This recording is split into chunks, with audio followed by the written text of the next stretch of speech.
Good morning. Welcome to Speaking of Animals. I'm Amy Carotenuto, the Executive Director of Flagler Humane Society. My beautiful co-host today is Boo Boo. Boo Boo is a 3-year-old terrier mix. She's helping today by laying on the floor and just chilling. She's going to help us out here on the show, though. Boo Boo is... she's been at the shelter since December, so she really would love to have a new home and not so much be the radio co-host anymore. Boo Boo walks great on a leash. She likes going on sniffaries, which is what the volunteer dog walkers call them because she likes to sniff. She also just loves to snuggle, and she's a really nice little dog. I say little, 45 pounds.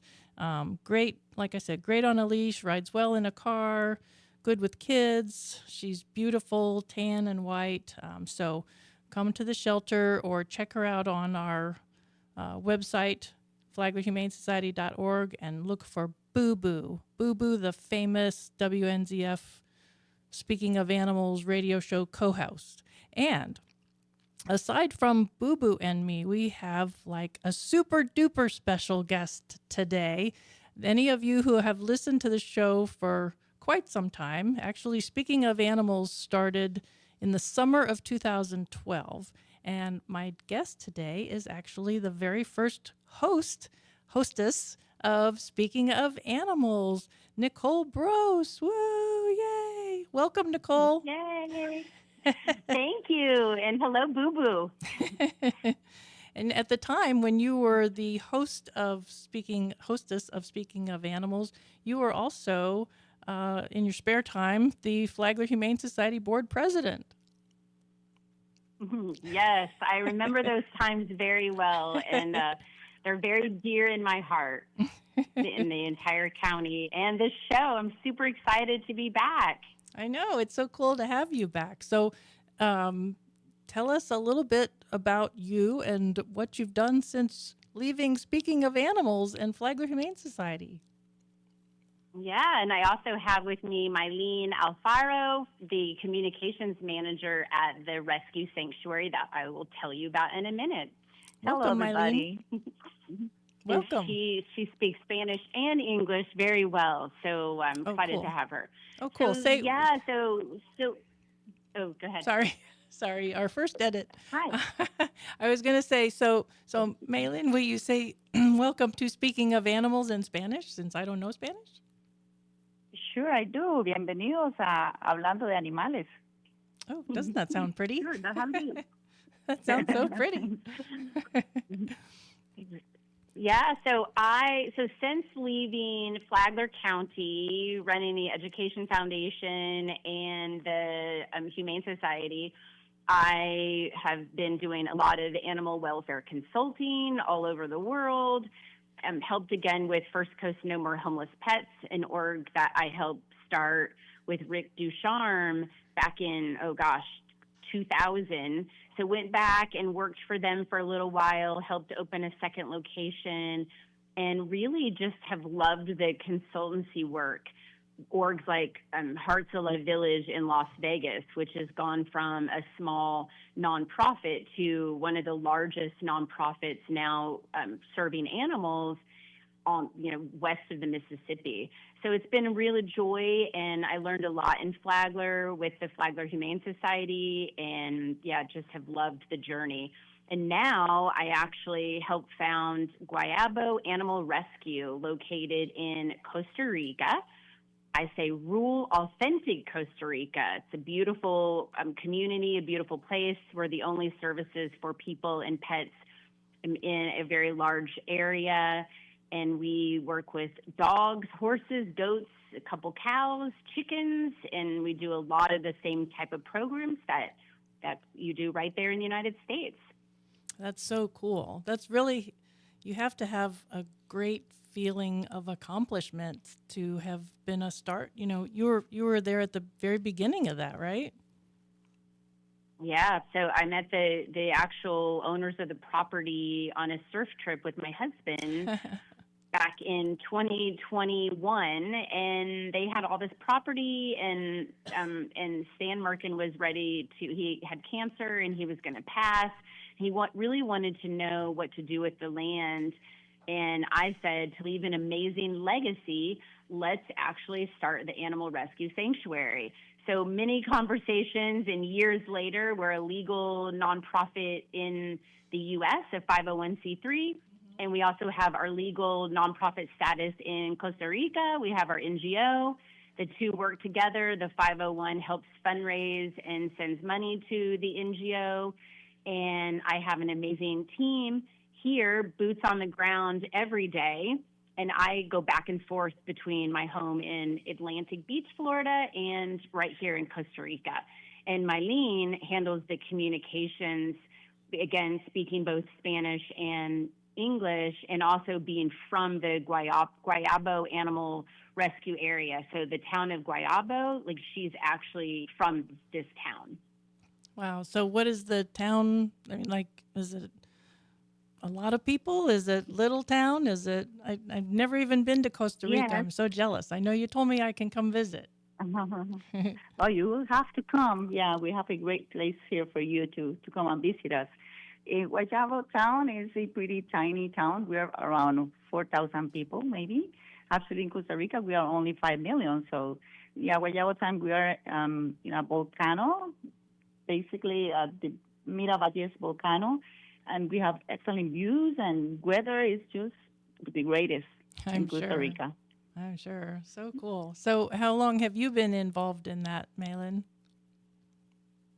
I have been with these guys already for 2 years, and I'm so passionate with the doggies, and I just love what I do. This is a really paradise. I cannot ask for anything else being here. Awesome. Paradise and helping animals. Like, what more can you ask for? And working with Nicole, too. Yeah.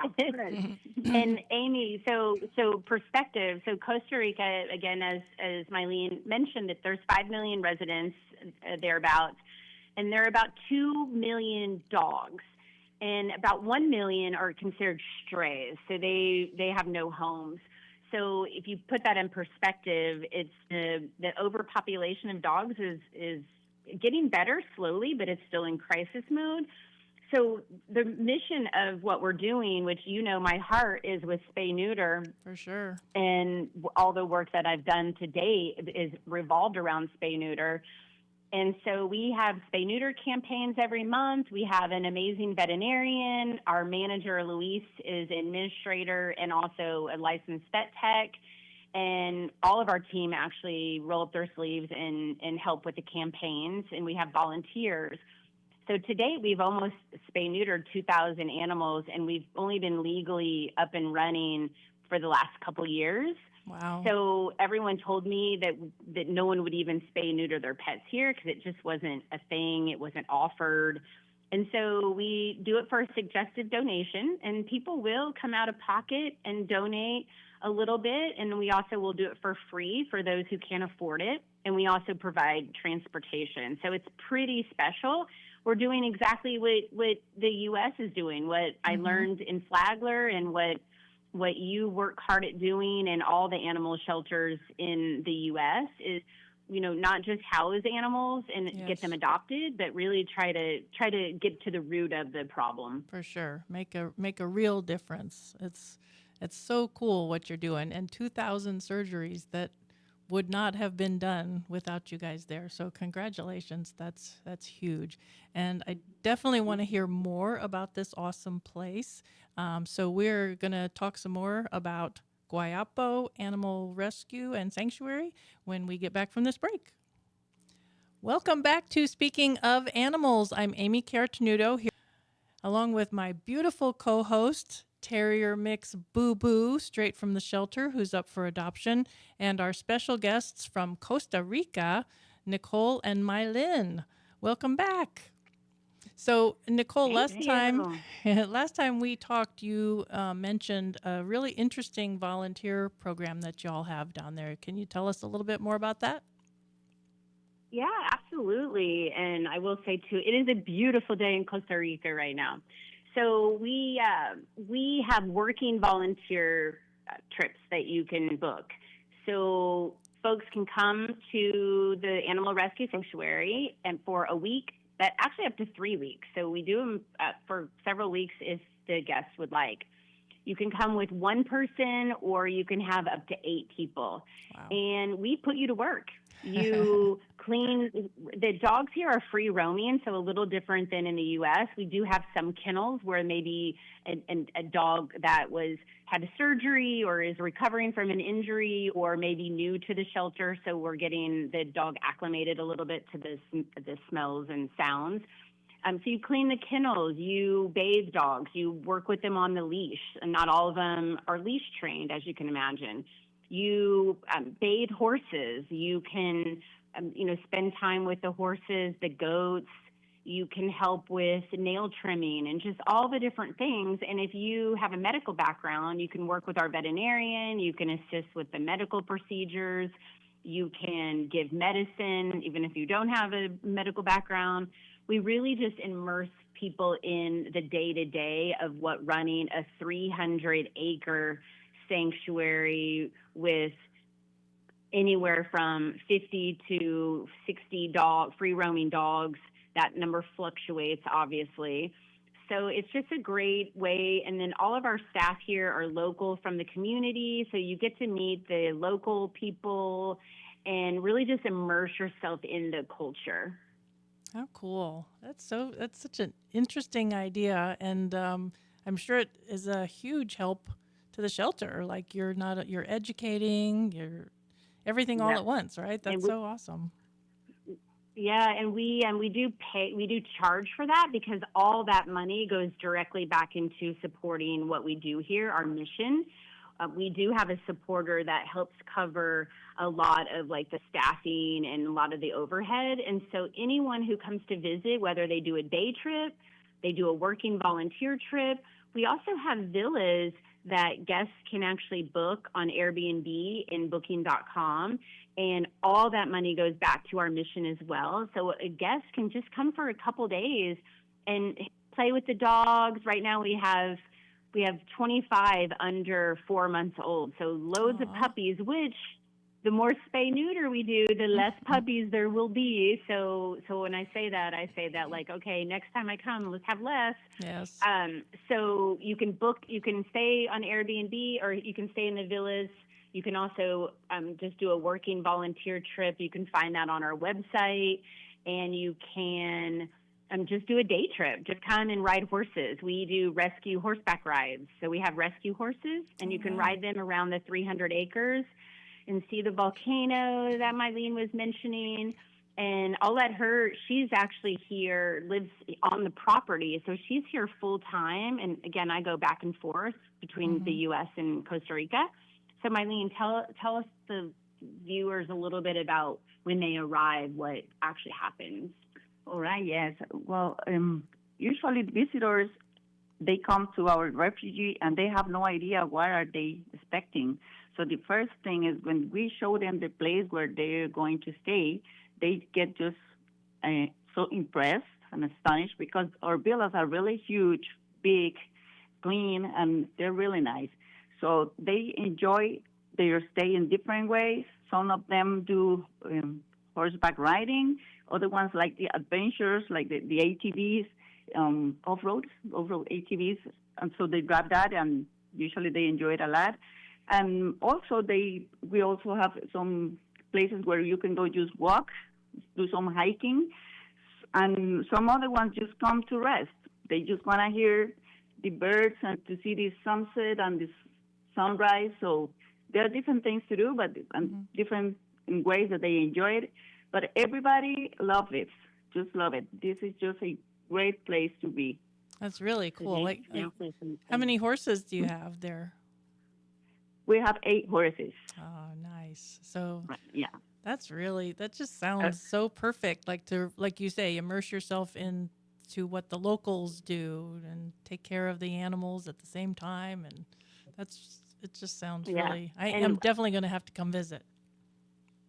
Yeah, and it's just a way to give back because, again, every dollar that people spend with us goes right back into our spay neuter. We have a pet food bank, Amy. Does that sound familiar? We Yes. have we have pet food bank. We do adoption programs. We also bring the school children to our property, and Luis and Mailyn will put together a workshop. They have workbooks. They learn about animal compassion, and they learn about spay neuter, and then they actually go out and ride the horses around and walk around and just see the animals. So our goal is to just share animal compassion. They will actually even ride on a cow. Mm-hmm. We want people to know that we can share the earth with the animals, and we can have compassion for all animals. And it's just a beautiful thing to learn all that I've learned over this past several decades, or not several decades, but a few decades. Okay, several. and bring it to this really rural, authentic place. Mm-hmm. And I will say, I do want to, thank you publicly for not only doing such a great job at Flagler Humane Society, but also just collaborating and sharing information with me and with so many other groups that I work with, just sharing your expertise and just helping animal welfare, which has no boundaries, right? We're in Costa Rica right now. Mm-hmm. So animals, we need to be humane and have compassion for them regardless of where we live. But it takes people like you who is an expert in this industry, in this space, to share that with others, right? Which is such a great, inspiring thing. Thank you for those sweet words. And we were supposed to go to a commercial a couple minutes ago, but I couldn't stop you while you were giving me that compliment. We gotta hear all that. So we're gonna quick go to a commercial, and we will be right back. Welcome back to Speaking of Animals. I'm Amy Carotenuto here with Boo Boo and Nicole and Mailyn from Costa Rica. And I wanted to mention that I know you were just talking about the kids coming and everything that they learn at the sanctuary there. And Flagler Humane Society hosts a summer camp. We've been doing summer camp now for, 6 years or so. So our summer camps are coming up. If anybody wants to register, the kids going into 3rd through 5th grade camp is the week of July 14th. Kids going into 6th through 8th grade camp is the week of July 28th. So super fun camps. We do them from 9 a.m. till 4 p.m. at the shelter. We have guest animal speakers, anything from baby chicks to the sheriff's horses sometimes come. We've got baby goats that have come, hedgehogs, birds, iguanas, a little bit of everything we have as guests at summer camp. And we do a lot of crafts, and then we have a field trip on the last day of camp. So it's a really fun camp at the shelter. Proceeds do come to help the shelter animals. It's $250 per kid. So if you're interested in signing kids up for summer camp, FlaglerHumaneSociety.org has all the details on that. So, like I said, it's a little bit like what you guys were talking about that you do in Costa Rica, but yours is not really called camp, right? Right, absolutely. We do live in a summer camp. So if you like to have it and to live it, come with us. Absolutely. Yeah, every month is summer camp here in Costa Rica. Not fair. Yeah. It sounds cool. And you said like you live in summer camp. Can you say that in Spanish for us too? Oh, sí, si quieres vivir siempre en un verano, en campamento de verano, ven acá con nosotros, a Guayabo Animal Rescue. Awesome. Well, I really want to thank you guys for being part of the show today. I was looking forward to having Nicole on the show since this was her show to start with. I know David Ayers had said, "Yeah, I remember Nicole. I love Nicole." So even though you're in Costa Rica, you're here with us in spirit, right? Oh, you know what? I miss you guys, and I'm so proud of Flagler Humane Society and the work that you're doing with your team. And please, everyone, come and visit us in Costa Rica. If you haven't been here, it's a really special country. If you have been here, you know that. But this is a rural, very authentic location, about an hour north of the Liberia airport, so easy to get to. And our website is our name. It's guayaboanimalrescue.org, and Guayabo is GUAYABO animalrescue.org. So thank you so much, and keep on saving lives there in Flagler. Yeah, and thank you guys for everything that you've done, and keep spaying and neutering, and we're all gonna come visit. So and we're gonna get Boo Boo adopted today too. So thank you everybody for listening. Thank you both for being on the show today, and thanks Boo Boo.